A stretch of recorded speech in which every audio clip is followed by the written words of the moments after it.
বয়স 8 বছর, road traffic accident, একটা অ্যাক্সিডেন্ট হয়েছে। বলেন তো আপনার এই ওইদিকে তাকে বলেন তো কি সমস্যা?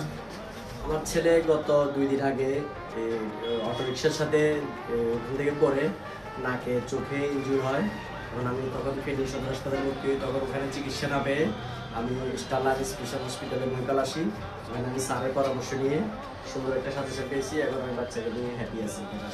মুনতাসির বয়স 8 বছর, স্টারলাইট স্পেশালিস্ট হাসপাতালে আসছে চিকিৎসা নিতে। 2 দিন আগে তার রোড ট্রাফিক অ্যাক্সিডেন্টে কী অবস্থা হয়েছে আমরা দেখি।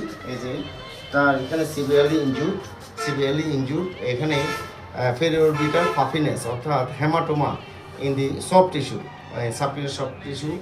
আমরা নাক দেখি, নাকের প্যাটেন্সি ঠিক আছে, হা করা হা, গলা মুখে কোনো ইঞ্জুরি নেই, যা শুধু রাইট অরবিটাল ইঞ্জুরি। আমরা সিটি স্ক্যান আমরা দেখতেছি যে এই যে সিটি স্ক্যানে anterior wall of the maxilla antrum fracture, এটা ইন্ডেন্টেশন এবং অরবিটাল বোন ইনজুরি আছে।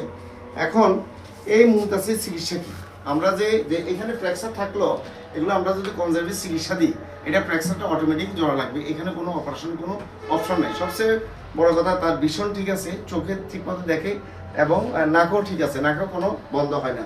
তাহলে তার ভাইটাল অর্গানগুলো ঠিক আছে, আমরা কোনো অপারেশনে বা কিছু যাব না, শুধু আমরা অ্যান্টিবায়োটিক, অ্যান্টিহিস্টামিন, ব্যথার ওষুধ আর নাকের ড্রপ, এগুলো দিলে নেজাল ডিগনজাইএন্ট্রাজল ডাইনোজল ড্রপ দিলে মুনতাসির সময়ের সাথে ঠিক হয়ে যাবে।